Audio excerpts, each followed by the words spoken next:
درزیوں کی چوری اور مکاری کا سبق آموز واقعہ۔ مولانا رومی رحمۃ اللہ علیہ فرماتے ہیں کہ ایک شیریں زباں آدمی رات کو دوستوں کی محفل میں بیٹھ کر درزیوں کے بارے میں مزیدار قصے سنا رہا تھا۔ داستان گو یعنی قصے سنانے والا اتنی معلومات رکھتا تھا کہ وہ باقاعدہ درزیوں پر ایک کتاب لکھ سکتا تھا۔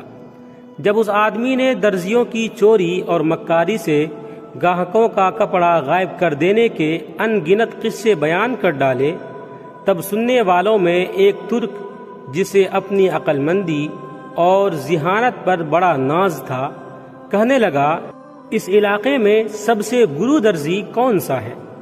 قصہ سنانے والے نے کہا، یوں تو ایک سے ایک ماہر فن اس شہر کے گلی کوچوں میں موجود ہیں، لیکن پورش نامی درزی بڑا فنکار ہے، اس کے کاٹے کا منتر ہی نہیں۔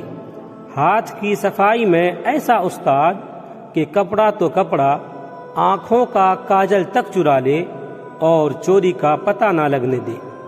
ترک کہنے لگا، لگا لو مجھ سے شرط، میں اس کے پاس کپڑا لے کر جاؤں گا اور دیکھوں گا کہ وہ کیوں کر میری آنکھوں میں دھول پھونک کر کپڑا چراتا ہے۔ میاں کپڑا تو درکنار، ایک تار بھی غائب نہ کر سکے گا۔ دوستوں نے جب یہ سنا تو کہنے لگے، ارے بھائی زیادہ جوش میں نہ آ، تجھ سے پہلے بھی بہت سے یہی دعویٰ کرتے آئے اور اس درزی سے چوٹ کھا گئے۔ تو اپنی عقل و خرد پر نہ جا، دھوکہ کھائے گا۔ محفل ختم ہونے کے بعد ترک اپنے گھر چلا گیا۔ اسی سوچ و فکر اور اضطراب میں ساری رات گزار دی۔ صبح ہوتے ہی قیمتی اطلس کا کپڑا لیا اور پورش درزی کا نام پوچھتا پوچھتا اس کی دکان پر پہنچ گیا۔ درزی اس ترک گاہک کو دیکھتے ہی نہایت ادب سے کھڑا ہو کر اسے سلام کیا۔ درزی نے خوش اخلاقی اور تعظیم و تکریم کا ایسا مظاہرہ کیا کہ ترک بے حد متاثر ہوا اور دل میں کہنے لگا، یہ شخص تو بظاہر ایسا عیار اور دھوکے باز نظر نہیں آتا، لوگ بھی خواہ مخواہ رائی کا پہاڑ بنا دیتے ہیں۔ اور یہ سوچ کر قیمتی اطلس درزی کے آگے دھر دی اور کہنے لگا، اس اطلس کی قبا مجھے سی دیں۔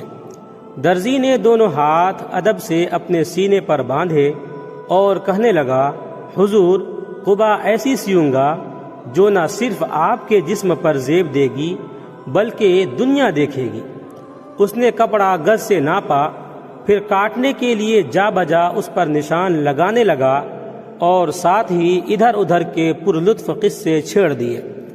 ہنسنے ہنسانے کی باتیں ہونے لگی جن میں ترک کو بے حد دلچسپی ہو گئی۔ جب درزی نے اس کی دلچسپی دیکھی تو ایک مزاحیہ لطیفہ ایسا سنایا جسے سن کر ترک ہنسنے لگا۔ اس کی چندھی چندھی آنکھیں اور بھی مچ گئیں۔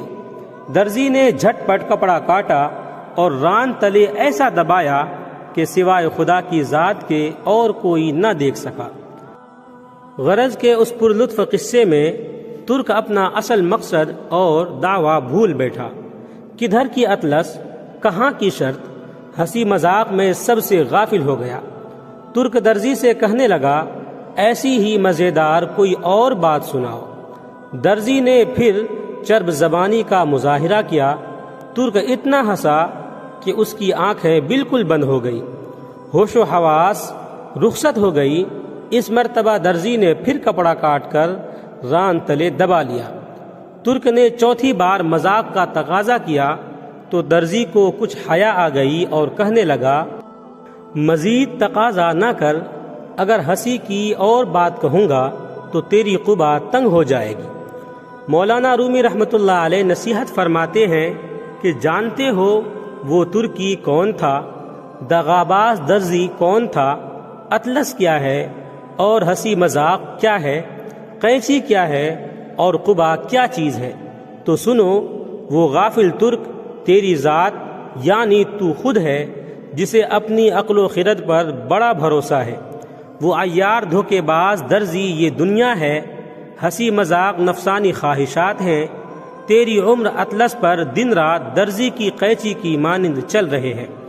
دل لگی کا شوق تیری غفلت ہے، اطلس کی قبا تجھے بھلائی اور نیکی کے لیے سلوانی تھی، اور وہ فضول مذاق اور قہقہوں میں تباہ و برباد ہو گئی۔ اے عزیز، اپنے ہوش و حواس درست کر، ظاہر کو چھوڑ، باطن کی طرف توجہ کر۔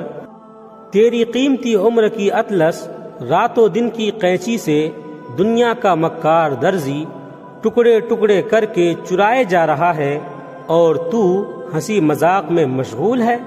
اس لیے ہوشیار ہو جا اور اپنی موت کو ہمیشہ یاد رکھ اور آخرت کی تیاری کر۔ ویڈیو اچھا لگے تو لائک کریں، کمنٹ کریں، شیئر کریں، اور اس طرح کے مزید ویڈیوز کے لیے ہمارے اس چینل کو سبسکرائب ضرور کر لیں۔ آپ تمام ہی ساتھیوں کا بہت بہت شکریہ ہوگا۔